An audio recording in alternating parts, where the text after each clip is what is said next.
kasih kepada Mas Guntur yang telah melantunkan ayat suci Al-Quran. Semoga Allah memberkahi bagi yang membacanya dan kita yang mendengarnya. Amin amin ya rabbal alamin. Lanjut ke acara selanjutnya, yaitu acara inti kita, yaitu kajian yang akan disampaikan oleh Ustadz Rinaldi Syafiq. Kepada beliau kami persilakan.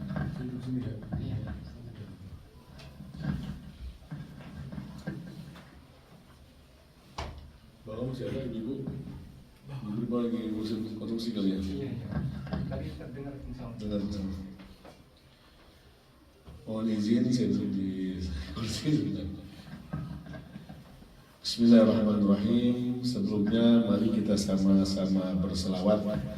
Yang tadi Kang Robi udah selawatkan sebelum sholat asar. Mungkin bisa duduk sama kawan lagi. Salawatul qulub. Silakan kalau sama-sama. Suara gak keluar kan ya? Gak kedengeran ya? Suara gak keluar. Ayo sama-sama. Allahumma salli ala sayyidina Muhammadin bil qulubi wa diyaiha wa abiyatil abdani wa shifaiha wa nuril absari wa diyaiha wa ala alihi wa sahbihi wa sallim. Allahumma salli ala sayyidina Muhammadin bil qulubi wa diyaiha wa abiyati abdani wa sifaiha wa nuril absari wa diyaiha wa ala alihi wa sahbihi wa sallim. Allahumma salli ala sayyidina Muhammadin bil qulubi wa diyaiha wa abiyati abdani wa shifaiha wa nuril absari wa diyaiha wa ala alihi wa sahbihi wa sallim. Biar maksud kesana saya di kamera sini, semua baju aja sini. Nah, gitu kan muat. Siap. Motornya kan enak gue gini ya, rantai sana gitu. Ini Ustaz, kita pudoknya. Publikasi. Bismillahirrahmanirrahim. Sebelumnya sekali lagi mohon diikuti sama-sama. Bismillahirrahmanirrahim. Allahumma adkhilna mudkhala sidqin wa akhrijna mukhraja sidqin waj'alna min ladunka sultanan nasira. Allahumma ya muqallibal qulub tsabbit qulubana wa absarna ala dinika wa ta'atika wa imanika. Allahumma innaka afuwun tuhibbul afwa fa'fu anna ya karim. Uhayyikum bitahiyatil Islam. tahiyatan mubarakatan min indillah, tahiyatan min ahli jannah. Assalamualaikum warahmatullahi wabarakatuh. Masa saya pantun lagi nih kemarin. Bulan Ramadan, bulan mustajab. Nah, itulah yang Betawi ya. Kalau pengen ganteng cakep cukup pantun. Cakep padahal saya biasa-biasa aja. Karena pantun dibilang cakep. Saya ulangi sekali lagi. Bulan Ramadan, bulan mustajab. Banyak orang pergi mengaji. Kalau salah belum dijawab, ya keras. Saya ulangi sekali lagi. Assalamualaikum warahmatullahi wabarakatuh. Waalaikumsalam warahmatullahi wabarakatuh. Daun salam diinjak kaki. Yang jawab salam insyaallah banyak rezeki. Daun salam di pinggir sumur. Yang jawab salam insyaallah panjang umur. Daun salam daun saga banyak amat. Yang jawab salam masuk surga insyaallah. Temanya kita daun salam kan. Jadi kalau kita masak ayam, pengen dioporin, maka dikasih salam. Salam, masih daun salam maksudnya. Ini masih kosong, mau lagi sini masih kosong. Gak apa-apa, Rasulullah dulu kalau ta'lim kayak begini.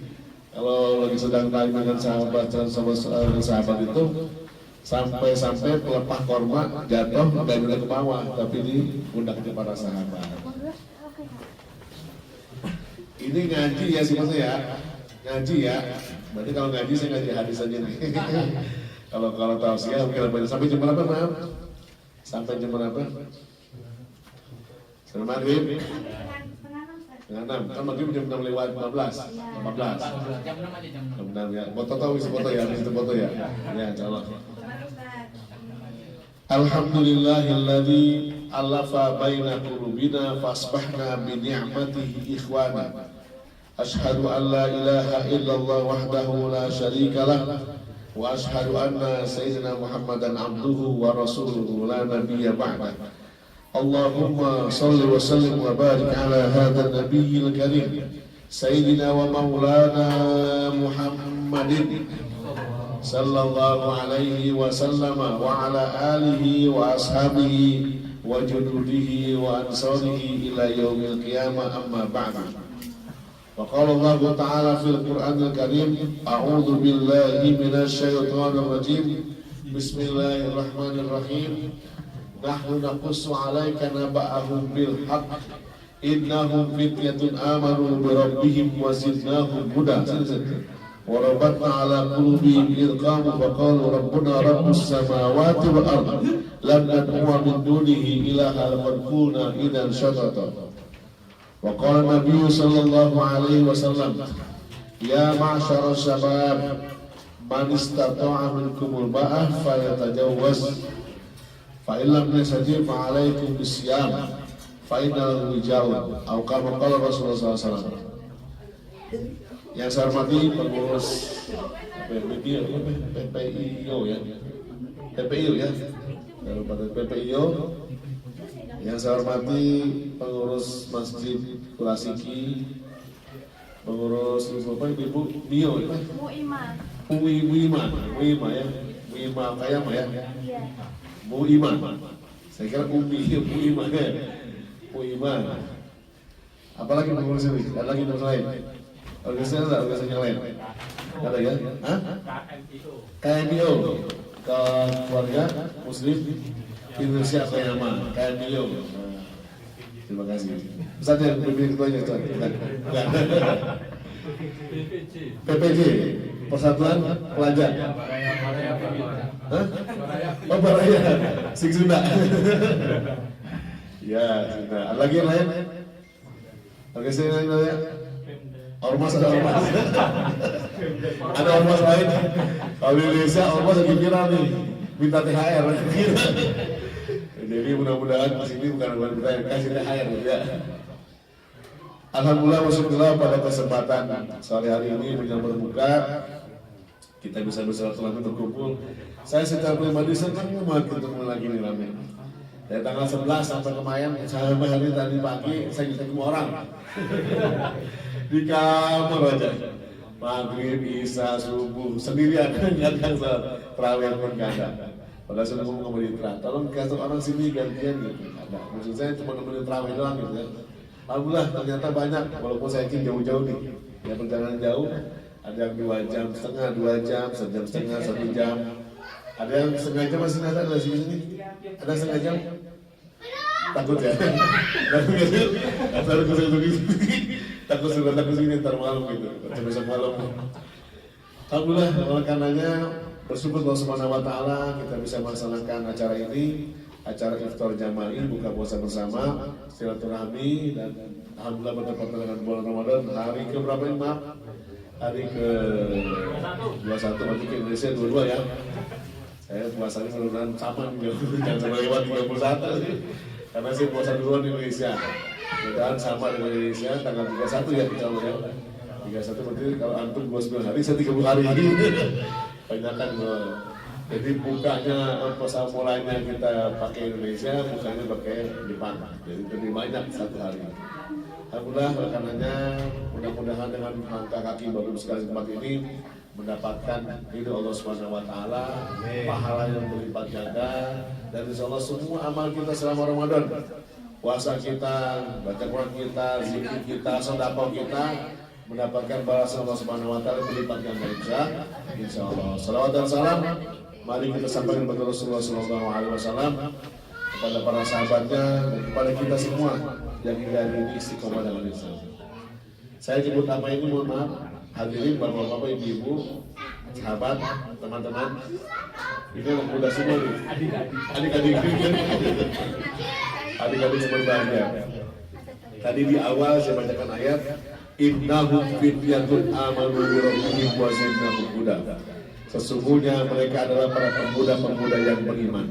Anak muda semua dengan ada yang tua nggak? Nggak ada ya, insya Allah ya. Usianya di bawah 40 semuanya. Kalau dulu UNESCO menetapkan anak muda itu 40, sekarang naik usia 60, di bawah 60 masih muda.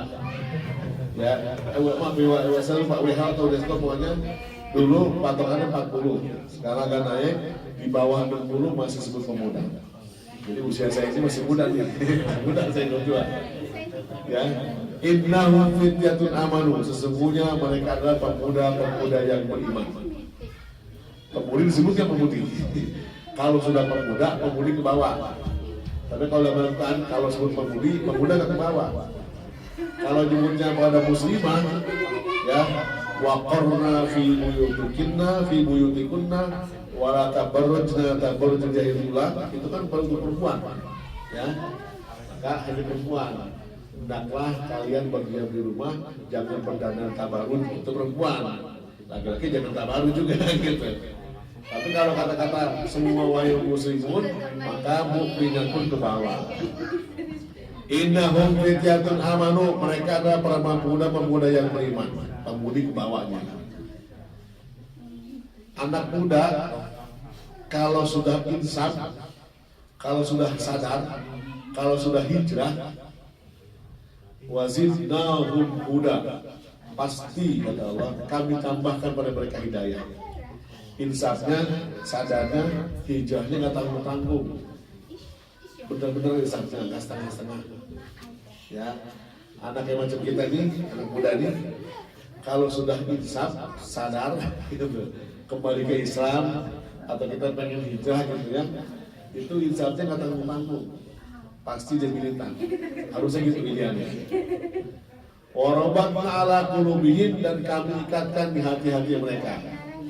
Anak muda, ciri kedua nih, selain iman yang kuat, iman yang kuat semua ya, pada puasa semua kan, walaupun sebelah lima gelas minum air, walaupun sebelah lagi makan nih, ya mohon maaf, kan kata Allah kan, wa in kuntum maridun aw ala safarin fa'idatun min ayyamin ukhra. Kalau kamu lagi sakit atau sedang musafir, maka boleh nggak puasa, diganti pada hari yang lain. Ah, saya sok kuat nih dari Indonesia ke Jepang, naik pesawat ini kan nggak capek ya, puasa sambil. Kan pesawat ini nggak jalan kaki, nggak naik motor, atau mungkin nggak naik kereta. Oh ternyata di pesawat belum berapa godaannya gitu ya. Yang lain pada makan gitu kita diam gitu. Ditanya sama Bro Gari, why you not eat? Kenapa kamu nggak makan? Saya bilang I'm fasting, nggak ngerti dia ya. Makanya bisa jadi boleh juga kita berbuka kalau musafir. Kalau jaraknya dari sini ke tempat antum semua di pada jalan paling jauh, katakanlah 80 kilo, boleh nggak puasa? Boleh. Ada nggak? Nggak ada. Nggak ada ya. Berarti bukan musafir.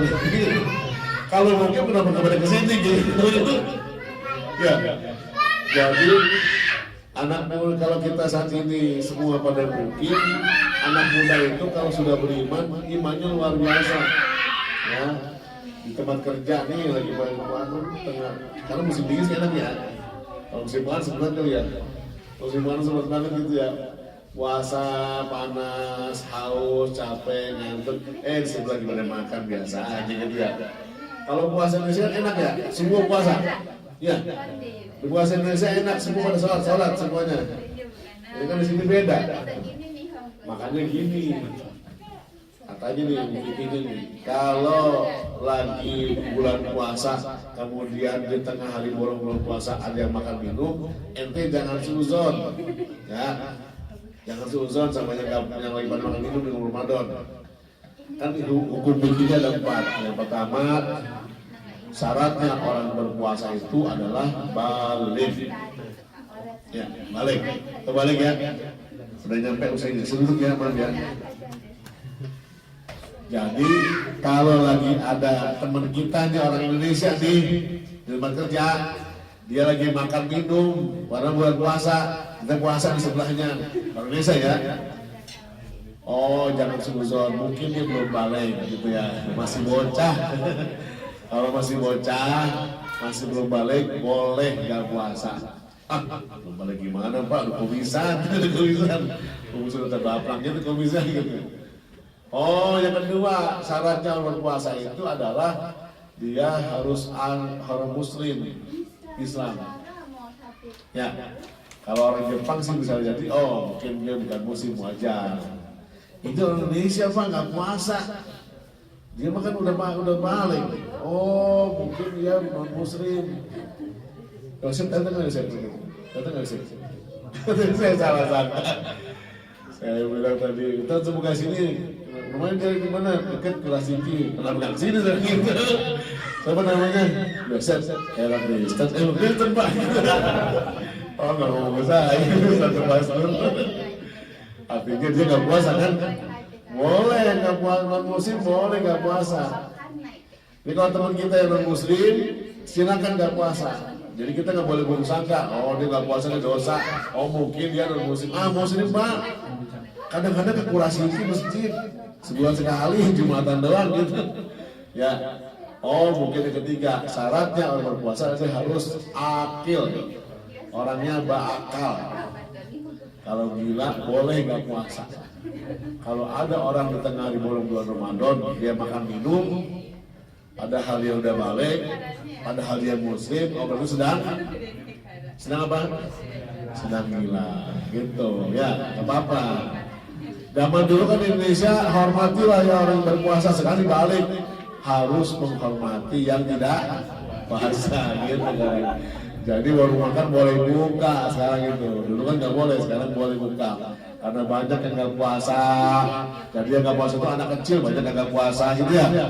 Orang muslim juga banyak yang nggak puasa dia. Berarti juga banyak orang gila kalau yang baru buka warung gitu. Nah makanya lagi-lagi anak muda yang beriman kuat dia. Kalau sekarang musim dingin kan kita puasanya ke warung normal ya, 8-12 jam ya. Kalau musim panas kan lama ya? Lama ya. Saya pernah juga di suatu negara, dakwah juga begini, pada nggak puasa kenapa? Lama kan puasanya setengah 3 udah subuh, jam 8 baru maghrib. Sementara saya kerja di pabrik besi, katanya pembakaran besi. Waduh luar biasa nih tantangannya. Bikin gimana bikinnya? Nanti kita bahas bikinnya. Kalau begitu merasa keberatan, boleh diganti pada hari yang lain. Nanti puasanya pada musim dingin aja gitu ya. kira-kira waktu hari itu terlalu yang pendek. Boleh nggak Pak? Sekiranya nggak kuat silakan. Ya kalau nggak kuat, sampai pingsan gitu ya, gitu ya. Maka silakan. Atau ada penyakit apa? Mah Pak, atau mahruk nih, mahruk. Kalau mah itu mahruk, ini bawa makan dulu kan ya, gitu ya. Saya itu punya penyakit mah, dikit-dikit makan. Rasulullah itu kan makannya sedikit. Kalau kita sedikit makannya sedikit gitu. Ada penyakit mah harus makan, ya kayak begitu. Jika kalau puasa nggak kuat dia. Nah, ini anak muda lagi-lagi, apapun tantangannya, ketika di bulan Ramadan orang muda muslim wajib muda, dia pasti imannya kuat. Dimanapun dia berada. Lagi puasa, lagi kita puasa, ada ngajak temen, kalau sama nggak pernah kalau ini berat nih, ya, yang berat ini nih, kalau mungkin memang bisa kita tahan lah. Ini buka media sosial, pemandangannya luar biasa, lagi puasa gitu ya. Ya, yang bujangan di Jepang, di rumah sama keluarga, banyak ya. Istrinya di rumah ya, Mas Robi ya, Kang Robi, kan bawa keluarga nih, bawa keluarga kan, ada nggak yang keluarga dulu di Indonesia? Ada, banyak. Dulu berat. Saya hajar sama Ramadan nggak ada keluarga juga berat gitu ya. Apalagi itu bertahun-tahun nggak pulang-pulang gitu ya, kayak Bang Taib gitu ya. Ada istrinya, nggak apa-apa nggak pernah, yang penting duitnya nyampe, gitu ya. Nggak apa-apa nggak boleh, yang penting duitnya nyampe. Mending mana Islami di rumah gaji 2 juta, kata dia ini sini. Suami pergi nggak pulang-pulang, tapi gaji 23-25 juta, mending mana katanya? Mending jauh. Mending jauh tapi nggak pulang nggak apa-apa, yang penting duitnya nyampe ke sini gitu ya. Itu perempuan gitu tuh ya. Ya gitu. Makanya sekali lagi kalau yang masih bujangan murni gampang ya, puasa masih bujangan murni ini kuat insya Allah. Ya ma'asyarus syabab, wahai anak muda, tadi yang pertama saya bacakan hadisnya. Manis tato amin kumul ba'ah falyatajawaz. Kalau kamu sudah mampu, silakan nikah. Fa'ilam yastati, kalau nggak mampu, fa'alaikum bisyam. Kalau nggak mampu suruh puasa. Ini cobaan dari puasa. Kalau masih bujangan mah sebetulnya nggak berat-berat banget. Ini udah berkeluarga, bisa bulan puasa gitu. Iya. Yang masih bujangan juga ngerasain ya.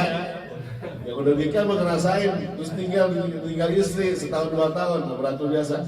Padahal Umar bin Khattab radhiyallahu anhu itu ketika beliau memimpin perang untuk pasukannya itu paling lama 3 bulan harus pulang. Ya, harus ketemu istri. 3 bulan maksimal harus pulang ketemu istri. Ini berapa tahun tidak pulang-pulang? 3 tahun. 3 tahun nggak pulang-pulang ya, gitu ya. Luar biasa, lebih hebat daripada sahabat Rasulullah ini gitu. Ya, Umar bin Khattab itu ketika berperang nggak pulang-pulang, 3 bulan harus pulang. Ketemu istrinya, berangkat lagi begitu. Saya juga sama ketemu teman-teman di negara yang lain. Berapa lama kan nggak pulang-pulang? Saya udah 25 tahun nggak pulang-pulang. Ya Allah. Betul nggak pulang? Kalau saya pulang saya nggak balik lagi ke sini katanya. Karena ilegal gitu. Iya kan? Ada beberapa nggak balik lagi gitu kan? Karena ilegal. Jadi ini nggak balik pulang. Akhir bertahan 25 tahun nggak pulang-pulang. Sampai anak bayi yang menikah, dia nggak pulang juga. Ada yang 10 tahun nggak pulang-pulang. Minimal ada yang 5 tahun nggak pulang-pulang. Tapi lagi-lagi innahum fityatun amanu. Mereka adalah para pemuda-pemuda yang beriman. Kuat ya. Kuat nggak? Kuat nggak? Benar nih. Makanya bawa istri ke Jepang kayak gitu ya. Ya, kalau Robi ya bawa istri. Bawa istri kan? Alhamdulillah. Begitu nggak apa-apa, bawa. Sambil belajar, pengalaman itu mahal. Walaupun sini kita pas-pasan, pas butuh, pas pada gitu nggak apa-apa. Kalau kita pas-pasan, tapi kalau bawa istri tenang ya, ya kan ya, bawa istri tenang kan ya, buat istri tenang ya, bawa anda tenang. Oh nggak ada belum. Kalau kita pas-pasan, bawa yang situ tenang. Minimal dia punya pengalaman hidup di Jepang. Ya, nanti kita pulang lagi di Indonesia sudah bisa macam-macam. Bagi anak kita mahal. Saya kepala sekolah di suatu sekolah di Indonesia, 20 tahun di kepala sekolah, itu suka menerima murid-murid yang pindah dari Jepang. Ada kelas 5, kelas 3, kelas 4 itu begitu pulang Indonesia pada nggak bisa bahasa Indonesia gitu. Ya, semua pakai bahasa Jepang. Saya bilang bagus, nggak apa-apa. Karena apa? Anak cepat beradaptasi. Begitu pulang Indonesia, paling sebulan dia udah bisa bahasa Indonesia. Begitu setahun di Indonesia, lupa bahasa Jepangnya. Lupa bahasa Jepangnya, kembali ke bahasa Indonesia lagi. Oleh karenanya lagi-lagi innahum fityatun amanu, mereka adalah para pemuda-pemuda yang beriman. Makanya ini mohon maaf nih, saya nggak tahu antum kalau malam Ramadan pada terawih nggak di kamar masing-masing. Tahu ya? Lebih bagus kalau terawih itu sih ada di masjid. Menurut saya di sini. Sini nggak temen saya di terawih. Semenjak saya di sini nggak pernah terawih nih, mesti nggak pernah jamaah. Terawihnya di kampung di bawah. Ya, jadi niatin saya bilang niatin pokoknya. Saya mau ke masjid, pasti ada jalan. Kalau udah niat, masjid Pak, sibuk, udah sibuk. Saya nggak bisa pakai masjid, repot terus. Saya nggak masjid Pak, jauh terus. Kalau sudah begitu kayak gitu tuh. Saya masjid Pak, nggak sempat terus, insyaallah. Nggak bakal sempat. Saya mau ke masjid Pak, insyaallah niat. Allah kasih jalan. Saya mau sedekah Pak, niat insyaallah. Niat saya mau sedekah, ada jalan. Kalau dari warga kayak gini pas-pasan dibayar, mau sedekah berapa ya? Itu ada yang itu berapa yen? Orang duit orang sedekah gitu. Jadi kalau di Indonesia itu ada gaji pakai yen orang duitnya digaji gitu. Niatin saja dulu, saya mau sedekah Ramadan. Ada rezeki kita yang nggak disangka-sangka. Min haitsu la yahtasib. Jadi Allah janji anak muda itu kalau sudah beriman wazidnahum huda, bertambah imannya. Warabatna ala qulubihim, yang kedua nih ya ciri-ciri kita nih di negeri yang menjauh ini. Warabatna ala qulubihim, punya solidaritas yang tinggi sesama muslim. Sejarah ini ya. Ini masih kosong nih, jadi sini kosong nggak boleh maju. Sini kan, sini maju lagi sini. Warabatna ala qulubihim, kami ikatkan hati-hati di antara mereka. Jadi punya ikatan moral, ikatan emosional, punya ikatan persatuan sesama anak bangsa, sesama bangsa Indonesia, sesama muslim. Itu sudah naluri, sudah fitrahnya anak muda kayak kita nih. Kalau sudah Allah kasih kesadaran, warabatna ala qulubihim, kami ikatkan hati-hati mereka. Jadi solidaritasnya tinggi nih ya, anak muda ini kalau sudah insaf nih, ikatannya tinggi, punya kumpulannya. Tadi PPIO, PIO, apalagi KMIO, terus masjid Umi mah gitu. Kenapa bikin kita? Itu sudah naluri. Pasti pengen ngumpul, pengen punya perkumpulan yang saling sama, senasib, serasa, sepenanggungan gitu ya. Jadi misalnya apa, ada ikatan. Sudah fitrahnya, kalau bahasa samanya sudah wayahna anak muda itu doain kumpul-kumpul. Kumpul ngapain? Nonton bola. Ada semalam betul di masjid ngapain? Nonton bola gitu. Nggak apa-apa dah, nonton bola lah, yang penting di masjid gitu lah ya. Nggak apa-apa di masjid, yang nonton bola yang penting di masjid. Ada ikatan hati ketika satu yang lain sakit, tengokin. Yang lain pada punya kesusahan, tanyain. Jangan sampai ada seorang teman kita di Jepang yang nggak punya duit, yang bisa makan, alhamdulillah. Ya, habis kan nanyain Pak, kan mohon maaf, orang beriman itu kan ifahnya tinggi, ifah, menahan harga diri tinggi, nggak mungkin dia minta-minta, ya, dia akan menahan harga dirinya, ifah namanya. Nah kita sebagai saudaranya nggak usah nunggu saudara kita minta, tanyain kabarnya, kan ada WA, gimana kabarnya, sehat ya, sehat gitu. Nah karena nggak biasa silaturahmi, nggak biasa WA-an, nggak biasa teleponan, yang di telepon yang juga curiga. Jangan-jangan tuh ini sehat lagi gitu. Ya, itu kan gitu kalau bahasa Turabi ya. Maaf nih, saya mau datang. Itu mau ngapain datang? Gitu. Tumben-tumben kalau datang, jangan-jangan pinjam duit nih gitu kan. Nah, itu karena apa? Karena kita jarang silaturahmi. Padahal anak muda itu warobat ta'ala qulubihim, hatinya diikat. Hatinya punya rasa solidaritas yang tinggi sesama saudara. Apalagi kita merantau nih, ya. Saya yakin mudah-mudahan kuat lah katanya ya, saling tahu ketemu. Bahkan mana Pak Haji Kuna itu mendatangnya, beliau punya peta katanya. Di mana ada pekerjaan Indonesia, saya tahu Pak di mana titiknya gitu. Karena beliau yang ini mengatur apa semuanya. Saya tahu di mana titiknya, sehingga oleh apa saya tanya orang ini, karena ada di sini. Ya. Kalau perlu kita paham, ada di mana posisinya. Jadi kalau saya pelatihan, saya tanya Pak Tony, kenal nggak? Tahu nggak nih gitu ya. Tapi memang begitu harusnya saling kenal. Berapa jumlah kita diaspora di Okayama, Bang? Katanya ada 5.000 orang ya.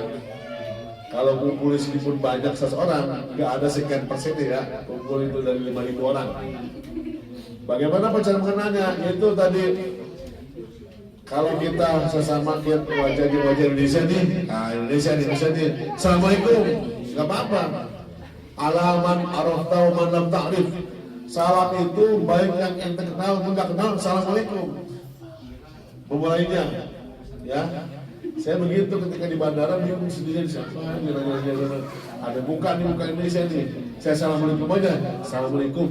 Dari Indonesia? No, Filipina. Oh, Filipina ternyata segitu aja. Ternyata Filipina, mukanya sama ya. Thailand, Filipina, gitu sama. Kalau Malaysia masih nyambung kali yang Melayu. No, Filipina. Jadi memang kita harus saling nampak nih, saling kenal. Mudah-mudahan dengan begitu gampang, punya koneksi. Orang yang punya koneksi ini insya Allah apapun gampang. Ya, punya hubungan. Nanti pulang ke Indonesia, lebih berguna lagi. Kita saling punya ikatan pulang Indonesia, ya. Ada alumni atau ikatan alumni Jepang gitu ya. Sehingga dari sana punya saling koneksi, kerjanya kita gampang. Sebelum tadi ketika ngobrol, ini kan mohon maaf, kita akan datang ke sini kan dalam rangka memperbaiki hidup ya. Mencari apa nih hashtag kabur aja dulu karena susah jadi kerja di Indonesia. Akhirnya lari ke luar negeri, kerja di sini, alhamdulillah kita ya sedikit mapan lah, sekedar untuk mengumpulkan segenggam berlian, segepok uang gitu, sekedar gitu kan ya. Pulang ke Indonesia ke jomplang ini, ya biasa terima sekian juta, sebelum Indonesia cuma sekian juta gitu ya. Makanya mumpung di Jepang siap-siapin untuk pulang ke Indonesia, bikin perusahaan. Sekarang bikin PT gampang ya. Di Indonesia gampang di PT, bikin usaha apa yang saya buat. Rata-rata yang pulang dari Jepang itu punya usaha, minimal punya PT AC. Ya karena sini AC, atau di sini punya pengalaman apa, buka di sananya. Sehingga kita nggak perlu bergantung sama kerjaan orang lain. Sudah siap dengan kerjaan kita yang dibuat di sini, disiapkan ketika mau pulang nanti. Kalau mau pulang nggak? Mau pulang nggak? Tadi suruh dulu, saya begitu datang ke Jepang, udah niat cuma 3 tahun di sini. Nah sekarang aku berapa tahun? Udah 15 tahun tadi ini pulang-pulang. Jadi dulu dia itu cuma 3 tahun. Ternyata betah di Jepang 15 tahun, saya nggak terasa udah punya rumah saya gitu ya. Udah punya istri orang Jepang gitu. Kalau di Jepang udah pergi saya pulang ya. Tapi makanya lagi-lagi warabat ala qulubihim. Anak muda yang beriman itu hatinya diikat, punya ikatan moral, punya ikatan sosial, punya ikatan emosional. Ya, jaga itu tuh. Kemudian warabatan bil qalbu faqalu rabbuna rabbus samawati wal ardh. Ini kan cerita Ashabul Kahfi yang terusir dari negerinya karena mempertahankan keimanan. Kita juga terusir dari negeri kita karena kita mencari segepok uang dan segepok emas gitu, segepok berlian gitu. Kita pergi dari negeri kita di sama nih, anak muda Ashabul Kahfi ini terusir negerinya hanya gara-gara mempertahankan keimanan. Warabat ta'ala qulubihim, idh qamu faqalu rabbuna rabbus samawati wal ard. Idh qamu, mereka tuh kokoh, teguh, pendirian, kuat, dan dia siap untuk memperoleh segalanya, hanya mempertahankan usaha akidah. Artinya apa? Yang ketiga, anak muda yang beriman itu dia teguh hatinya. Idh qamu, ketika mereka mengucapkan Rabbuna Rabbus samawati wal ard, Tuhan kami Tuhannya langit dan bumi, dan wa min duni, kami tidak pernah minta kepada selainnya. Jadi datang ke sini kita punya keteguhan hati, kuat mentalnya sekuat baja gitu ya. Ya itu pengalaman lah ya, kalau sudah pengalaman begitu orang di Jepang udah siap mental. Kalau nggak mental nggak bertahun-tahun ya. Setahun pertama berapa ya? Masih kangen, kalau tinggal di sini tinggal kangen sama istri, sama anak. Setahun pertama, kangen sama orang tua, kangen sama kakak, sama adik. Setahun pertama. Tahun kedua, udah mulai gitu-gitu pak. Coba-coba udah WA doang. Lu kan tiap malam video call, tiap malam gitu ya. Tahun kedua mah udah WA doang dah. Kadang-kadang nggak dibalas ya WA aja gitu. Tahun ketiga, pikir-pikir nih. Cari cabang, bukan cabang kayak sini gitu. Kalau istri di rumah, tahun ketiga ajak istrinya ke Jepang. Ya, hati-hati kenapa? Lagi-lagi kalau sudah di atas 3 tahun istri tinggal di bawah, ya khawatirnya itu bukan cabang di Jepang, gitu. Kayaknya bawa istrinya supaya bisa hati lebih tenang. Itu kamu itu punya kekuatan mental, yang kedua dia konsisten, yang ketiga dia punya kekuatan dalam perjalanan hidupnya. Itu juga modalnya. Selain mentalnya kuat, teguh pendirian, dia kekeh, bukan kokoh kekeh ya. Kokoh dalam segala hal, dia bisa misalnya terjangan badai itu dia siap terjang badai. Kalau orang pulang ke Indonesia, kalau orang itu sudah siap. Kenapa? Udah biasa susah pak di sana. Susah kan di Jepang? Susah kan di Jepang? Ternyata nggak susah ya. Justru kita yang kuat kalau pulang ke Indonesia. Pulang ke Indonesia malah nggak kuat karena harta panen besar di Indonesia. Biasa enak di sini, begitu pulang ke Indonesia berat. Nah makanya latihan mentalnya bukan hanya itu. Latihan mentalnya latihan gimana? Karena ada budaya Jepang apa kalau budaya Jepang tuh bani mati, bukan bani mati, dia siap. Pokoknya orang kerja keras apa namanya? Prinsipnya apa bahasa Jepang itu? Saya nggak pernah baca. Dia punya orang Jepang tuh punya prinsip dia tidak akan pulang. Kalau kita kan pantang pulang sebelum menang, pantang mundur belakang gitu kan ya. Kalau kita kan, kalau Jepang apa bahasa? Kalau tanya ada. Apa bahasa Jepang itu? Ada nggak? Kalau Bushido itu apa? Budaya apa sih? Yang Bushido itu bukan bukan itu arah kiri bukan. Yang dia pokoknya nggak bakal pulang sebelum dia berhasil sukses. Orang Cina gitu ya. Nah kita ambil budaya baiknya, ya budaya baiknya begitu. Budaya baiknya kerja keras. Kalau kita kan barangkali ya nyantainya bro gitu, nyantainya bro. Pagi-pagi kita ngopi dulu ya, ada kerjanya nyantai. Tarsian di ngopi lagi, sore di ngopi lagi gitu. Kalau kita kan mungkin berangkat pagi pulang sore, berangkat pagi pulang malam, paling kalau kita liburan. Nah itu Allah sudah gambarkan. Idh qamu faqalu rabbuna rabbus samawati wal ard. Tapi ingat, ikatan itu harus ikatan kekuatan istiqomah dalam Islam. Itu Ashabul Kahfi dia rela kabur negerinya karena terusir dari oleh para sang raja, dan dia dalam rangka mempertahankan keimanan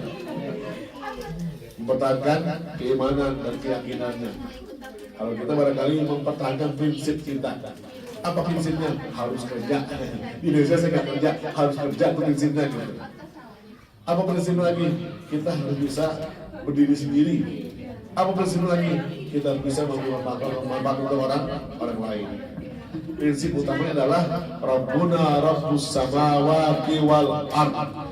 Dimanapun kita berada, imannya nggak goyah. Ya, dimanapun kita berada, ya sama saja Pak. Saya puasa di Indonesia, Jepang sama saja bisa biasa. Saya sholatnya biasa aja Pak. Pak, di sini waktunya susah Pak, nggak bisa kasih waktu sholat. Karena dia belum ngomong. Ya, katanya sih kalau ngomong mau dikasih, asal komunikasi baik. Komunikasi baik sama atasannya, izin saya mau ibadah dikasih waktunya. Nah makanya lagi-lagi mohon maaf nih, yang sudah di atas 3 tahun di sini bahasa Jepangnya harus fasih, harus mahir. Ya, ada yang dulu dari sekitar tahun ya di sini ya. Ya, mohon maaf, yang di atas 3 tahun di Jepang katakan. Oh belum 1 orang sih. Nah waktu itu, Mas Robi, Kang Robi. 2 tahun, Pak. 2 tahun lebih banyak itu ya. Insyaallah, Pak mumpung di Jepang, bahasa Jepangnya jangan sampai pulang ke Indonesia nggak bisa bahasa Jepang. Harus bisa bahasa Jepang. Lagi-lagi jangan sampai kita, mohon maaf nih, saya punya teman-teman mahasiswa rata-rata yang di Jepang ini. Ngambil S2 S3 lah, kalau saya mungkin Indonesia. Itu ibarat kata belum nyampe saya nginjek kaki di Jepang, ijazah udah keluar. Paham maksudnya? Paham maksudnya? Ternyata lebih susah kuliah di Indonesia lulusnya ketimbang di Jepang. Paham maksudnya? S2 ya, beda sama S3. Begitu nyampe pesawat, belum nyampe kaki di kaki Jepang, ijazah udah ada gitu katanya. Kalau S3-nya dikerjain sama profesornya, bikin proyek. Akhirnya kebijakannya yang S3 suruh pulang ke Indonesia. Karena semua dekat kuliah punya kerja gitu. Harus suruh pulang. Dan S2 hadir sampai S2 dulu kalau begitu. Zamannya setelah Habibie ya. Kalau ketika Habibie sampai S3, tapi begitu setelah Habibie banyak suruh pulang. Kenapa? Karena S3 di sini makanya suruh kerjain proyek sama profesornya. Akhirnya nggak selesai S3-nya gitu. Yang kedua pada betah, nggak pulang-pulang. Ada yang 15 tahun, ada yang 20 tahun nggak pulang-pulang ya, pulang balik gitu. Nah akhirnya mereka pulang ke Indonesia, bingung. Walaupun PNS tuh, teman saya tinggal di Puspitek di Bali BPPT. Saya Pak, 15 tahun di Jepang. Begitu pulang suruh bikin kondom gitu. Jadi suka gitu, mengganti kondom, ini kondom konsekuensi kayak apa gitu. Jauh-jauh capek-capek mulai Jepang cuma suruh meneliti kondom doang. Ini kan sayang ya, miris ya. Nah makanya sekali lagi itulah 4 bekal kita atau diganti Allah Subhanahu Wa Taala bahwa kayak macam kita ini begitu Allah takdir kita tinggal di Jepang ada 4 ya. Yang pertama adalah wazidnahum huda. Ini imannya gak tanggung-tanggung, kuat militansinya ya. Yang kedua, dia punya ikatan emosional sama teman-teman yang lain, punya kekuatan ikatan yang luar biasa. Yang ketiga, orang yang anak muda yang kalau sudah beriman ini dia akan dia punya kekuatan mentalnya, punya kekuatan konsistennya, dia akan kuat mentalnya. Kenapa? Karena dia ada prinsipnya, Rabbuna Rabbus Samawati wal Ard. Itu prinsip tuh. Dimanapun kita berada, jangan lupa wa may yattaqillaha yaj'al lahu makhraja. Siapa saja yang bertakwa pada Allah, pasti Allah kasih jalan keluar. Wa yarzuqhu min haitsu la yahtasib. Allah kasih rezeki yang tidak sangka-sangka. Artinya apa? Imannya, takwanya nggak boleh kurang. Ya, insya Allah saya doain semua nih yang hadir sini, insya Allah hidupnya penuh dengan berkah. Amin. Bisa berangkat pergi ke Mekah, tawaf di Ka'bah, sa'i dan Safa dan Marwah. Habis itu kita berangkat haji dan mengumpul di padang Arafah, hidup di Mina dan Muzdalifah, lempar jumroh, Musta'fani dan Aqobah. Pulang haji, rumahnya tambah. Ya, mobilnya tambah mewah gitu. Bisa kebeli sawah. Anak-anak pada sehat, pada soleh dan solehah. Sekolahnya sampai pada kuliah. Selesai kuliah jadi lurah. Jadi tau dulu teman saya itu sama, lama juga di kuliah, 15 tahun kuliah mau pulang. Karena mau pulang kan, saya mau jadi kubu, jadi kubu ya. Mana orang Indramayu ada Indramayu ada? Kubu ya. Kubu apa kubu? Lurah. Bayar kan? Saya mau pulang mau jadi kubu, gitu. Kalau duit banyak kan di Korea, pulang ke Indonesia mau jadi kubu. Pulanglah ke Indonesia. Saya telepon, gimana Kang? Jadi nggak? Kubu? Nggak jadi gitu. Akhirnya dia pindah ke Malang.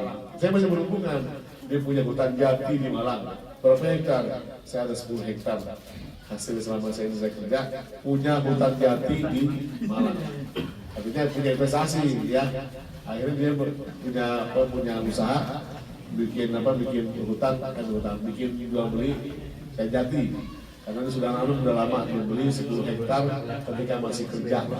Oleh karenanya, buat teman-teman sekalian, ini menjadi modal nih, ya, untuk kita semua yang bekerja di sini. Jangan sampai hal-hal yang sedikit yang sedang barangkali kita sepele barangkali yang menjadi kita down. Ya mohon maaf sekali lagi, ini masjid memang jauh dari mana-mana nih ya. Siapa lah, jauh dari mana-mana lah. Bagi dari Indonesia jauh banget. Bagi dari Indonesia ke sini jauh banget gitu ya. Dari orang kaya yang jauh bagi dari Indonesia ke sini gitu. Ini masjid memang jauh, mungkin di pojokan. Tetapi bukan halang rintang kita untuk bisa datang ke masjid walaupun cuma seminggu sekali atau 2 minggu sekali. Ya, ini jangan sampai masjid jualan kita nih. Ya, ini udah dibeli katanya jadi masjid. Nanti sejarahnya berubah, masjid dijual. Kenapa? Karena sepi jamaahnya gitu lah. Oh, kata corek gitu. Pak, masjid bukan dijual Pak, pindah ke Okayama, mau ada masjid baru katanya itu tadi ya. Misalkan baik ya. Mau ada masjid baru katanya insyaallah gitu. Nanti ada lebih saya tengokin ntar ya. Saya doain lagi gitu. Nah sekitar sini kan masih banyak ya. Mungkin kalau yang emang sini kejauhan ada masjid di sana, sekitar sini kan masih banyak ada. Saya tadi masih ada kan banyak Pak sekitar sini Pak. Kenapa nggak ke masjid? Nggak tahu tuh. Nah, jadi memang lagi-lagi masjid ini menjadi sentral, bahasa kita cas. Dicas imannya, walaupun cuma datang sebentar di sini ngapain Pak? Numpang sholat zuhur doang selesai. Mau numpang sholat maghrib doang, sholat isya selesai, nggak apa-apa pulang lagi. Yang penting kita jangan sampai hilang. Kenapa? Ada 7 orang yang mendapatkan naungan Allah Subhanahu Wa Taala. La dhilla illa dhilluh. Tidak ada yang menolong kecuali naungan Allah di hari kiamat nanti. Salah satunya adalah rajulun mu'allaqun bil masajid, orang yang hatinya terikat dengan masjid. Ya, dimanapun kita datang, yang pertama kali cari masjid. Datang ke Okayama, ada masjidnya. Jauh Pak, sudah Pak. Dari mana jauhnya? 1 jam naik kereta. Nggak apa-apa Pak, yang penting saya tahu ada masjid. Datang ke Yamaguchi, mana masjidnya? Nggak ada Pak, di Yamaguchi ada masjid. Saya pernah ke Yamaguchi tahun lalu, nggak ada masjid Pak sini. Saya bilang, kenapa nggak bikin masjid? Orangnya jauh-jauh katanya. Padahal bagus jalannya ya, Yamaguchi ya. Saya datang ke Tokushima, belum ada masjid Pak, ini baru ada aula. Alhamdulillah tahun ini tanahnya udah lunas. Pengen bangun setelah ini, setelah lebaran. Tahun lalu belum ada, saya bilang saya motivasi bikin masjid. Man banna masjid fid dunya, banna Allahu baitan fil jannah. Siapa saja yang bangun rumah Allah di dunia, maka Allah bangunkan rumahnya di istana di surga. Percaya nggak? Percaya nggak? Yakin nggak? Nah iya, mesti yakin. Siapa saja yang bikin masjid di dunia, maka Allah bangunkan istananya di surga. Nah, saya ngomong gitu di sana kita sama di toko sama. Alhamdulillah sekarang udah bangun tuh di masjid, ya. Jadi udah ada tanahnya. Padahal walaupun nggak ada tanahnya, tempatnya sama kayak gini, sama TPA. Saya bilang ini saja jadi masjid, tempat kumpul, ya Pak. Tapi nggak ada tempat wudhunya, belum ada. Ya kalau wudhu di rumah. Sekarang sudah beli tanah, sudah bangun masjid, mau bangun masjid rencananya. Itu mudik Indonesia. Jadi memang itu rajulun mu'allaqun bil masajid, orang-orang atau anak muda yang hati dengan masjid. Datang ke masjid walaupun sholat Jumat. Ya, sholat Jumat. Saya dulu pernah dakwah di NTT Flores, 2 bulan saya sana di sebuah pulau Adonara. Minoritas Muslim, dikit, nggak sampai 5%, 3%. Saya datang ke sebuah masjid, mau Jumatan, kebetulan sudah datang ke sana. Begitu saya mau Jumat mulai mimbar, saya bilang Pak Haji, ini jamnya segini, iya masih segini tak gak banyak. Sebarisan sedikit, paling 10 orang.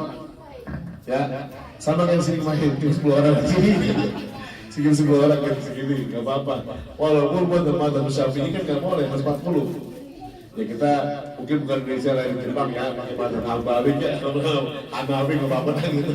Boleh di bawah 40.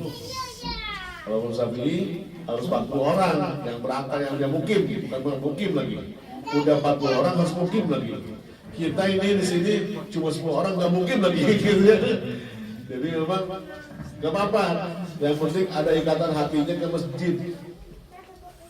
Ya, insya Allah kalau hati datang ada ikatan ke masjid mah. Ini saya kira pengurus itu sering mampir di setiap malam minggu katanya ya. Katanya malam minggu mampir nginep di sini katanya. Tapi saya di sini main 2 kali nggak ada yang datang gitu, ribut gitu. Jadi memang ini menjadi modal di masjid ini. Di mana-mana kalau sudah ada masjidnya, alhamdulillah tenang. Ya lagi-lagi mohon maaf, saya ditugaskan keliling baik di sini maupun negara lain ini. Memang di tiap ini masjid. Dan rata-rata ada orang yang mohon maaf, ada yang sengaja libur kerja dia selama Ramadan, pengen khidmat kata Imam Ustaz. Jadi maksudnya nemenin saya gitu selama Ramadan. Nanti setelah itu saya kerja lagi Pak, sengaja saya libur. Maksudnya itu sengaja saya free gitu. Kenapa? Lagi-lagi dia subhanallah si Admin belum bukan Ustaz, tapi punya khidmat di masjid gitu. Dan orang tinggal di masjid. Kalau di kos-kosan di Bapak, ini kalau sini patasan apa toh mah gitu. Tinggal di masjid aja gitu. Akhirnya orang tinggal di masjid sambil nunggu kerjaan baru kan gitu ya. Tapi alhamdulillah subhanallah saya telepon main saya udah lebih mapan lagi semenjak saya dari masjid kan, subhanallah tempat di dekat sama masjid katanya ya gajinya lebih gede daripada sebelumnya. Subhanallah kata Ustaz bukan antum itu usaha antum, saya bakal hubungan saya bilang. Tetapi lagi-lagi seseorang yang dekat dengan masjid itu juga modal kita nih, orang yang anak muda yang terikat dengan masjid. Yang kedua syabun, anak muda, syabun pemuda yang dia menangis di tengah sepi takutkan Allah Subhanahu wa taala. Itu akan mendapatkan nama Allah Subhanahu wa taala. Anak muda yang sendiri dan menangis karena Allah Subhanahu wa taala. Itulah anak muda yang konsisten. Dan tadi itu anak muda kalau sudah beriman kan zidnahum sudah kan imannya tanggung-tanggung. Anak muda yang konsisten di tengah kesendiriannya dia menangis takutkan Allah Subhanahu wa taala, itu akan mendapatkan naungan Allah Subhanahu wa taala.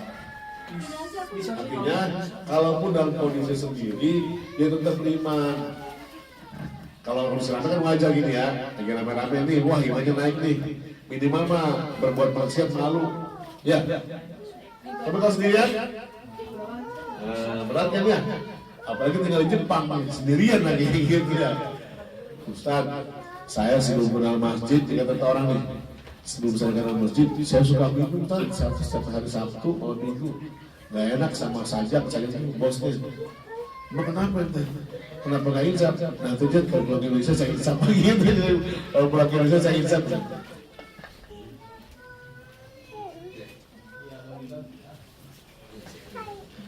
Jadi memang insap nanti kalau pulang Indonesia. Saya suka makan B2, saya boleh nggak? Ya nggak boleh, saya berarti banyak makan yang lain. Nanti saya kalau bang Indonesia saya bisa begitu. Ingat ya, di Indonesia memang yang haram di Islam itu makan B2. Hurrimat alaikumul maitatu waddamu walahmul khinzir wa ma uhilla li ghairillah. Yang Allah haramkan itu bukan cuma B2. Hurrimat alaikumul maitah. Yang pertama itu bangke. Apa itu bangke? Binatang yang mati tanpa sembelihan itu bangke. Binatang matinya kegetok bangke.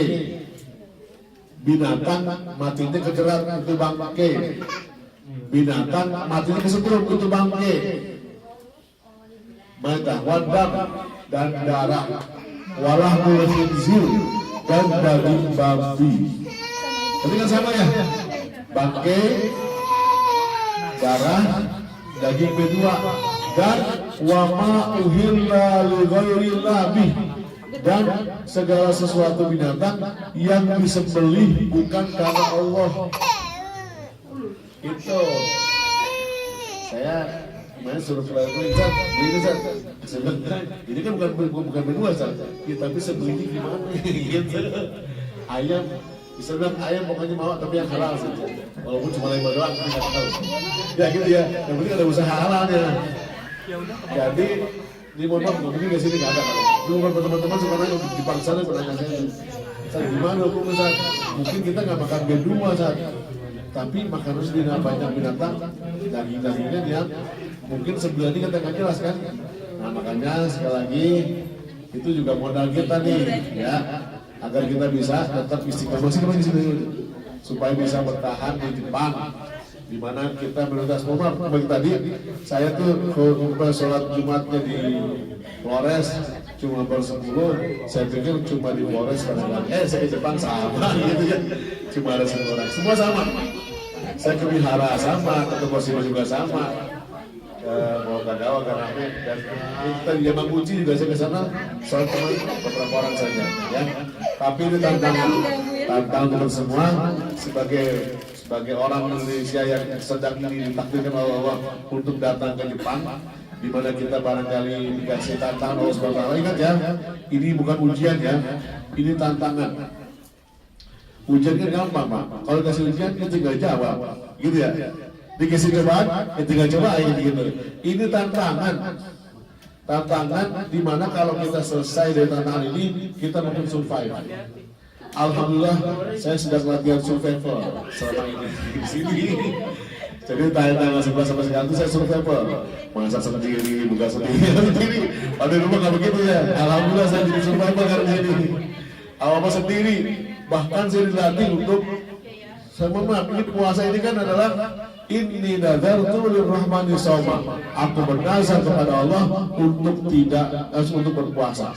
Ini kan kisah Maryam yang dia bernazar tidak mau ngomong, artinya puasa ngomong. Alhamdulillah saya puasa ngomong selama ini, udah ngomong sama ini. Karena dikasih karena ngomong, maka ngomongnya jadi banyak sekarang gitu. Karena nggak ngomong dari semenjak dari Okayama ke sini tuh nggak ngomong karena alhamdulillah juga selama di sini saya sudah hatam 2 kali Quran. Sekarang ketiga nih, udah juz 13. Mudah-mudahan sebelum lebaran selesai lagi yang ketiga. Dia ketiga. Alhamdulillah hikmahnya gitu ya, karena nggak ada kegiatan, nggak ada acara, nggak ada nemenin, udah baca Quran gitu. Semalam bisa 5 juz itu. Ya, 5 juz itu sekali duduk. Ya kalau siang, ya dari pagi siang sampai malam jam 12 malam bisa baca Quran 5 juz targetnya. Tapi itu lebih dikit karena main dari pulang sampai sekarang tuh saya hanya seminggu selesaikan juz yang keduanya ya. Sekali lagi mari kita semangat dalam hidup di Jepang dan jangan lupa jangan sampai meninggalkan nilai budaya kita di Indonesia ya, dan juga ittaqillah ya kunta, tetap jadi orang muslim dimanapun kita berada, itu yang penting ya. Muslim gini-gini nggak apa-apa Pak, yang penting jangan berlepas ya. Muslim jarang-jarang sholat nggak apa-apa lah gitu. Ente sholat jarang-jarang ya, jangan setiap waktu sholat jarang-jarang. Subuh sampai zuhur kan mungkin panjang tuh, jarang. Zuhur sampai asar nggak sama, jangan deket-deketan. Sholat belum terjadi gitu ya. Tapi penting barangkali sudah disampaikan. Wallahu a'lam. Wassalamualaikum warahmatullahi wabarakatuh. Ya, buat teman-teman yang ingin bertanya dipersilakan. Silakan yang mau nanya. Boleh. Temanya apa aja Mas? Apa aja boleh. Iya, silakan. Iya, silakan Mas. Bismillahirrahmanirrahim. Assalamualaikum warahmatullahi wabarakatuh. Izin Pak Ustadz, perkenalkan nama saya Reza, Muhammad Reza Azrul. Jadi pertama-tama sebelum bertanya saya mau ucapkan terima kasih yang sebesar-besarnya Pak Ustadz berkenan mengunjungi Okayama jauh-jauh dari Indonesia untuk berdakwah, menguatkan ukhuwah Islamiyah buat teman-teman semua yang ada di sini. Itu angin segar buat kita semua. Izin mungkin pertanyaan saya ini sambungan dari yang tanggal 15. Jadi dari setelah selesai tanggal 15 itu saya ada pertanyaan tapi nggak sempat, waktunya mepet waktu itu. Jadi terkait zakat mal yang 2,5%. Kalau saya tidak salah ingat, nisabnya kalau emas, Pak Ustaz sampaikan kemarin 85 gram. 83 gram. Nah, zakat mal ini kan menurut sependek yang saya baca itu ada beberapa, termasuk harta, tangga ya. Jadi harta, ruko dan aset dan sebagainya. Nah ini terkait aset, saya ingin bertanya Pak Ustadz, kalau untuk nizabnya aset itu seberapa banyak baru masuk kena zakat mal ini? Kebetulan bukan punya saya, almarhum bapak beberapa usaha aset itu ruko dan lain-lain yang dipersewakan, alhamdulillah cukup seperti itu. Nah kemarin sempat saya berpikir, ini kayaknya sejak almarhum bapak meninggal itu belum pernah dikeluarkan. Almarhum bapak meninggal 2017. Nah izin saya Pak Ustadz mau bertanya, nisabnya untuk aset-aset itu seberapa besar? Mungkin itu pertanyaan dari saya. Assalamualaikum warahmatullahi wabarakatuh.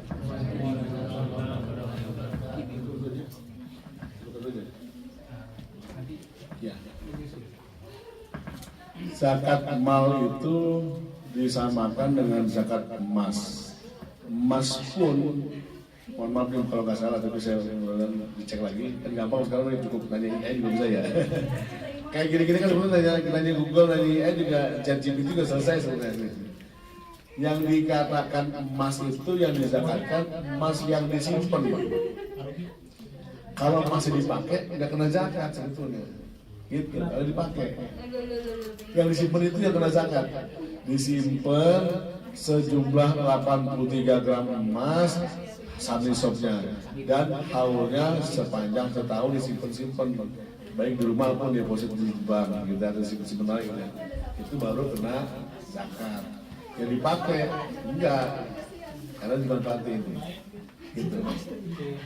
Nah sama kalau kita punya ruko yang disewakan itu yang kena zakatnya, tapi justru bukan rukonya, penghasilan dari ruko itu yang dizakati. Sewa ruko berapa setahun gitu ya. Tiba-tiba sebetulnya kalau begitu malah bukan zakat ini. Itu kan ada zakat lain, bukan zakat harta, malah dia ada sila, ada zakat barang ketemuan, bahkan ada zakat hadiah yang jumlahnya gede. Jadi begitu dapat malah ada yang 5%, bukan 2%. Dapat sewa nih, namanya ruko di Indonesia. Sekarang ruko agak mahal ya. Dapat sewa ruko 100 juta contoh gitu ya, setahun disewa. Keluarkan zakatnya gitu. Ya 100 juta itu 25% berapa? Karena begitu, jadi zakat adalah zakat kalau ruko itu termanfaatkan dan menghasilkan. Kalau rukonya diem aja sepi, nggak dipakai selama setahun, nggak zakat, gitu. Tahu ya? Ya. Jadi kalau barang yang dipakai dia tidak kena zakat malnya. Punya mobil dipakai, nggak kena. Kalau mobil simpen baru itu kena. Ya kena zakatnya itu karena dulu mengalami penurunan nilai ya, mengalami degradasi nilai apa penurunan nilai. Makanya dia 25%. Sekali lagi, Pak, kalau dulu zakat mal kan saya nggak nyampe zakatnya. Gaji saya 15 juta kali 12 berapa? 12 juta kali 15 juta kali 12. 180 juta ya setahun. Itu pun harus kumpul 100 kan kalau 10 juta kan harus kumpul 80 berapa, 80 juta ya. Kalau masih 1 juta sekarang naik ya 1,7 berarti katakanlah 90 juta. Punya duit 90 juta udah diserto tersimpan di rumah atau di bank atau di mana, mau tersimpan ke deposit atau apa selama setahun, maka 90 juta diwajibkan mengeluarkan zakatnya, zakat mal 2,5%. Apa duitnya gak pernah ngumpul, orang habis mulu duitnya. Habis mulu, gak pernah nyampe Pak. Itu kalau kita begitu, akhirnya keluarlah ijtihad ulama, ada istilah zakat profesi, mengkiaskan dari zakat mal, mengkiaskan dari zakat ziroah, zakat pertanian.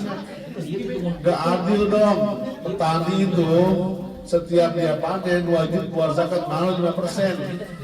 Tergantung apa jenis tanamannya. Kalau ada tanaman dapat dari hujan tanda hujan, saya lupa berapa persen, pokoknya di atas 25%. Petani yang begitu susahnya kena zakatnya. Ente pegawai terima gaji tiap bulan gak kena zakat, gak adil. Maka dikeluarkan fatwa adalah istilah zakat profesi. Zakat profesi pun cara hitungannya adalah kalau penghasilan kita ini di atas nisabnya emas. Contoh, kalau harga emas tadi 83 gram emas berapa juta?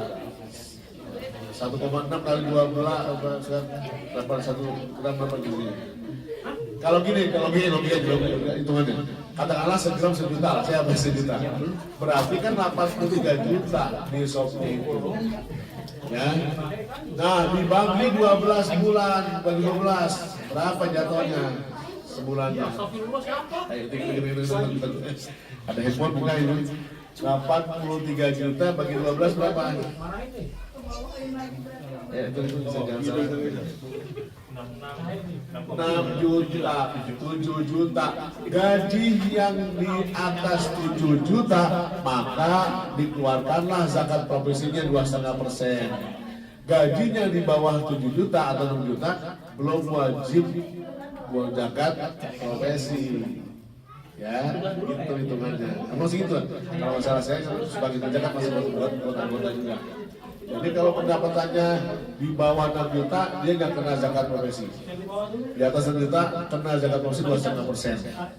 Ya, itu bruto ya, maksudnya kotor ya, belum potong, jangan sampai potong beli baru segini, enggak. Pendapatnya berapa, potong 2,5% duluan gitu, ya. Tapi saya pengen sedekah Pak, walaupun gaji saya 6 juta, saya mau ngeluarin. Iya, pada dasarnya tujuh sama kiasan prinsipnya adalah 5 juta, karena 5 juta, saya mau sedekah Pak, mau keluarin 2,5% sebagai bentuk rasa syukur. Keluarkan 2,5% dari 5 juta berapa? 2,5% dari 5 juta berapa? Berapa? Gitu. Segitulah ya, katakanlah contoh 100.000 saja nih kita keluarin. Itu namanya sodako. Khudh min amwalihim shadaqatan tutahhiruhum wa tuzakkihim biha wa sholli alaihim inna sholataka sakanun lahum. Ya, itu ayatnya. Khudh min amwalihim, ambillah sebagian harta mereka, shadaqatan sebagai sedekah, tutahhiruhum wa tuzakkihim, untuk membersihkan mereka dan mensucikan mereka.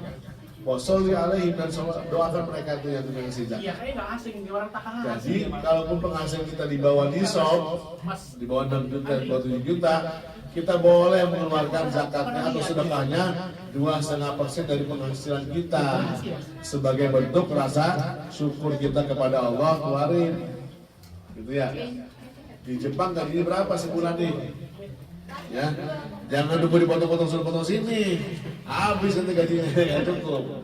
Brutonya berapa? Potong 2,5%. Ya, gitu caranya. Dan itu menjadi kewajiban kita sebagai bentuk rasa syukur.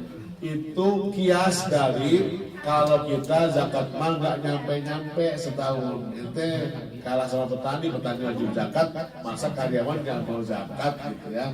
Maka keluarkan 2,5%. Adapun fungsinya, saya pernah sampaikan di sana di Yokoyama, fungsinya kan kalau fitrah konsumtif, zakat fitrah harus habis dimakan, harus habis dibagi, dan habis sebelum Idul Fitri.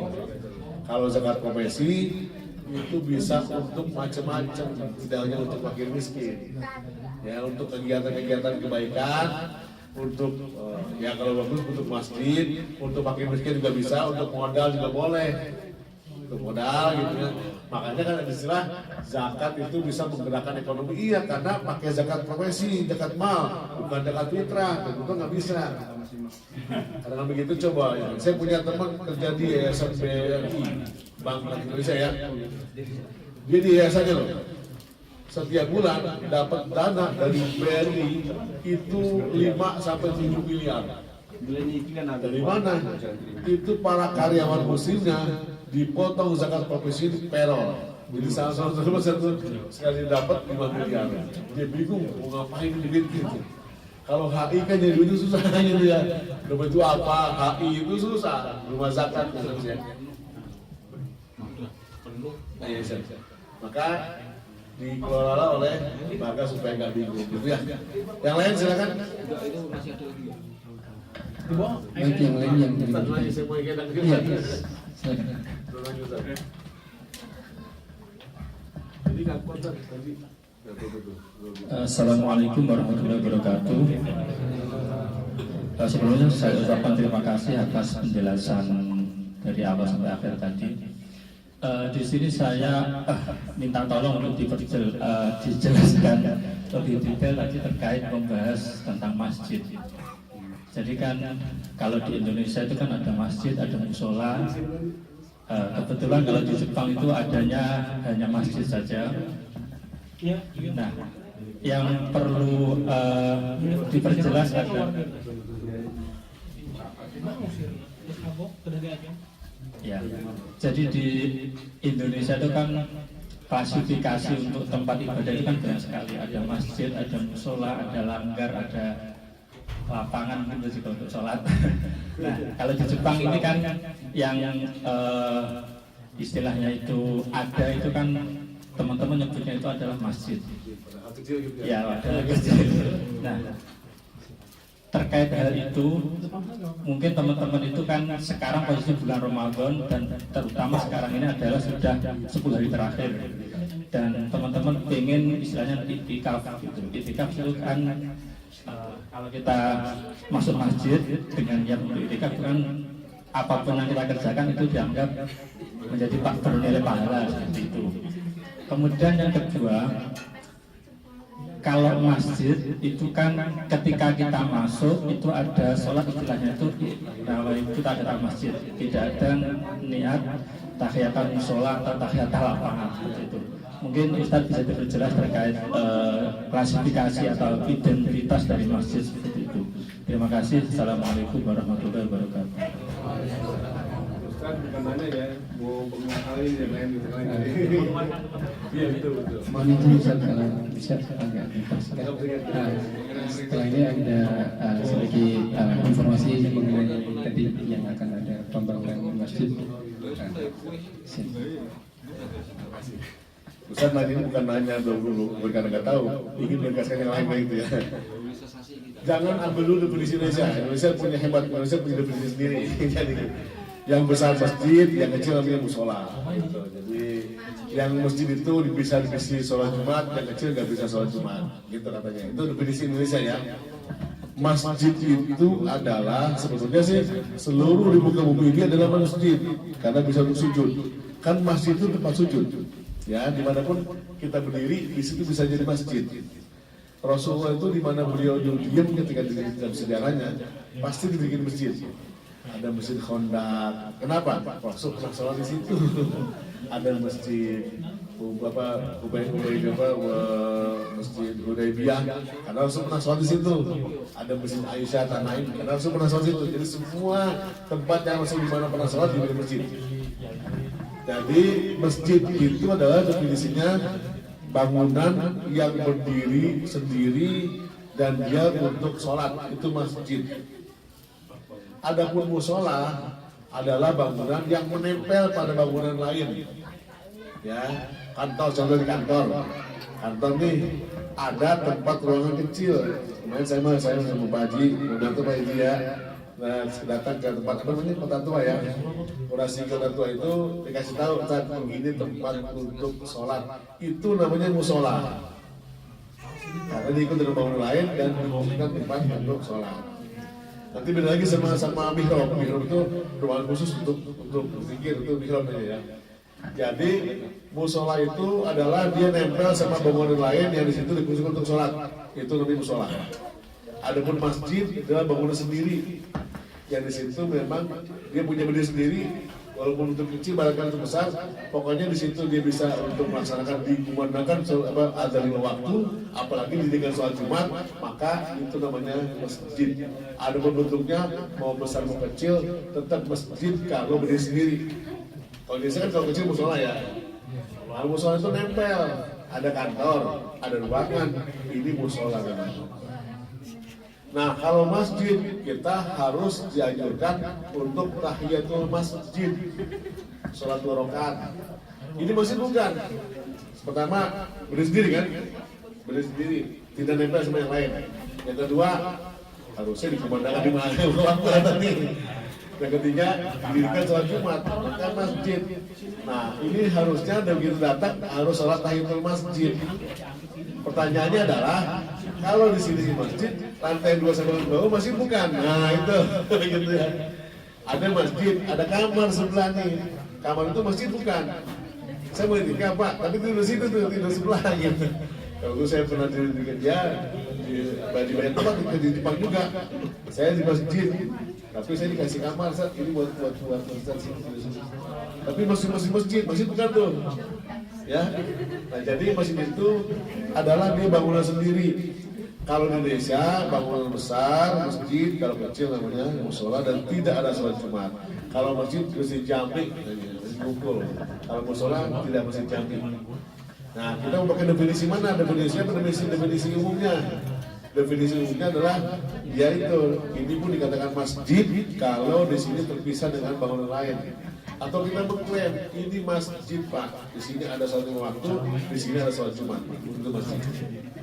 Kalau musola mah nggak perlu ada sholat Jumat ya. Tapi sekarang trennya di kantor-kantor ada sholat Jumat di musola. Boleh nggak Pak? Ya boleh, harus dimanapun bisa berada.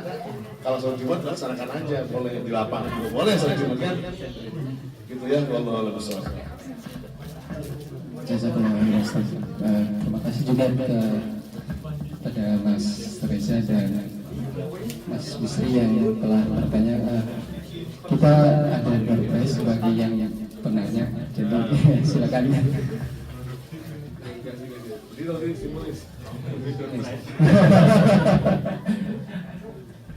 Berikutnya akan ada penyampaian tentang informasi pembangunan masjid di daerah Payaman. Kepada Mas Andri mungkin bisa menyampaikan. Ya, boleh pakai.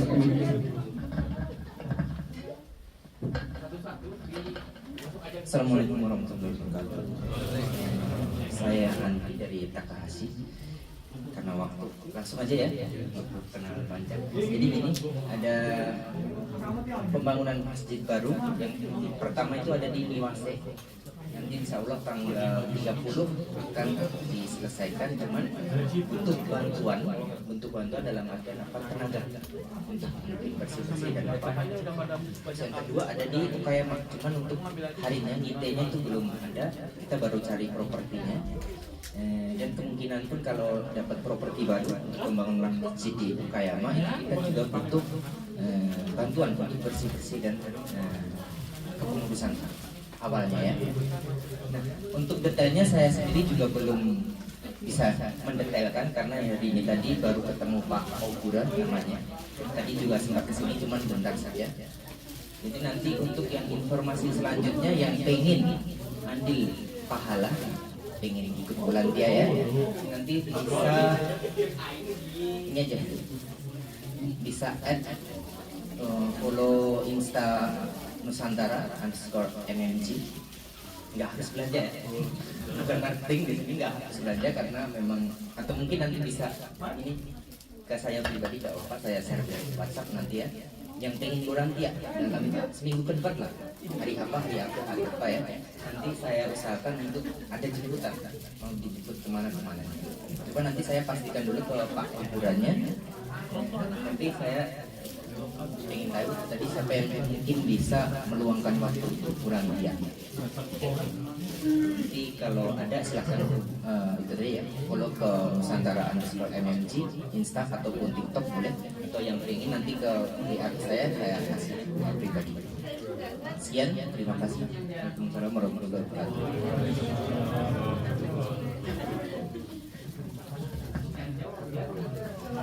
Ya, besok juga insya Allah ada ini ya, buka bersama dan tarawih bersama di Takasi yang disponsori oleh Samfut Internasional.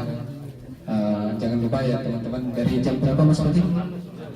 Oh, dimulai dari jam 4 ya teman-teman. Kalau ada yang berkeluangan waktu bisa hadir besok. Selanjutnya Ustaz,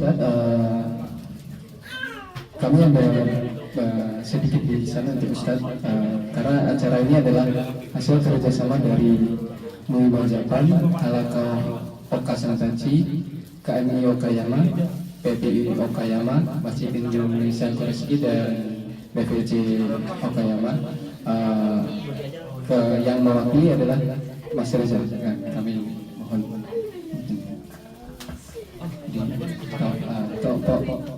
tukang media tolong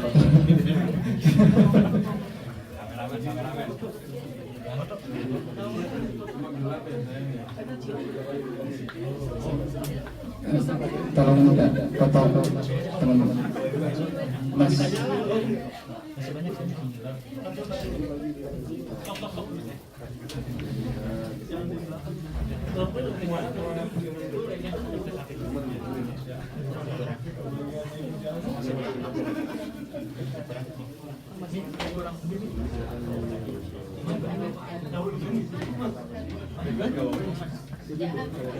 Ibu udah.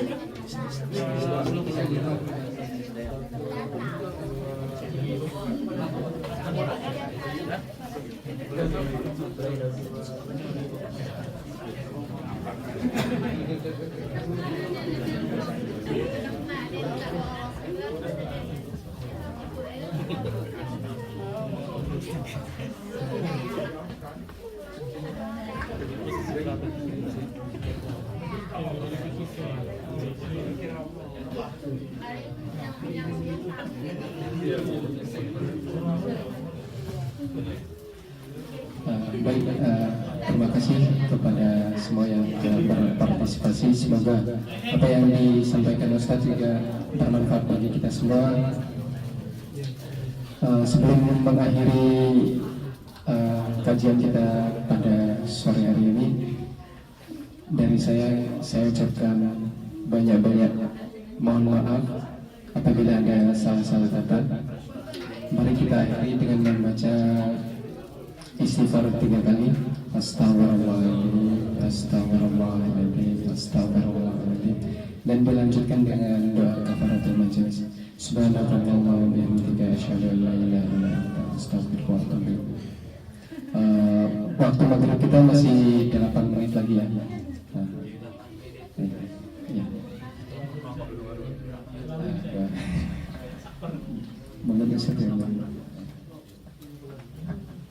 Mari kita berzikir untuk berdoa menjelang berbuka puasa, dan ini waktu yang mustajab untuk berdoa. Silakan, walaupun saya mungkin bacanya apa, untuk punya hati dan apa, silakan. Ini waktu mustajab, dan saya rasakan sekali ketika kita berdoa menjelang berbuka puasa, dan mudah-mudahan semua yang dihajat kita Allah kabul semua insyaallah ya. Sebagaimana Hazrat Salam sebelum buka puasa kita berzikirkan dan berikut aja. Asyhadu an la ilaha illallah astagfirullah nas'aluka ridhaka wa jannah wa na'udzu bika min sakhatika wan nar. Asyhadu an la ilaha illallah astagfirullah nas'aluka ridhaka wa jannah wa na'udzu bika min sakhatika wan nar. Asyhadu an la ilaha illallah Astaghfirullah. Nas'aluka ridhaka wal jannah wa na'udzubika min sakhatika wan nar. Allahumma innaka 'afuwun tuhibbul 'afwa fa'fu 'anna. Allahumma innaka 'afuwun tuhibbul 'afwa fa'fu 'anna. Allahumma innaka 'afuwun tuhibbul 'afwa fa'fu 'anna ya karim. Bismillahirrahmanirrahim. Alhamdulillahirabbil alamin. Hamdan syakiran hamdan ni'man hamdan yuafi ni'amahu wa yukafi mazidah. Ya Rabbana lakal hamdu wa lakal fadlu wa lakal mannu wa lakal syukru kama yanbaghi li jalalika wa 'azimi sultanik. Allahumma salli ala sayyidina Muhammadin wa ala alihi wa sahbihi wa barik wa sallim ajmain. Allahumma rabbana ighfir lana wa li walidina warhamna warhamhum kama rabbawna shighara. Allahumma rabbana taqabbal minna salatana wa siyamana wa ruku'ana wa takhushu'ana wa qiyamana wa tadarru'ana wa ta'abbudana wa tawbudana wa tawbudana ya Allah ya Arhamar Rahimin. Ya Allah yang Maha Rahman, yang Maha Rahim, yang Maha Kasih, yang Maha Sayang pada kami semua Rahman.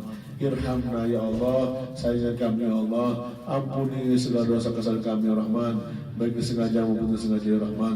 Allahumma ya Allah, ampuni segala kekhilafan kami ya Allah, khilaf dosa kami ya Allah, dosa-dosa kami yang begitu banyak ya Rahman, dosa mata kami ya Allah, dosa mulut kami ya Rahim, dosa telinga kami ya Allah, dosa hati ini ya Allah. Engkaulah pemberi maaf ya Allah. Ampuni kami ya Rahman ya Rahim, ampuni kami ya Rahman. Engkaulah yang maha luas segala ampunanmu ya Allah.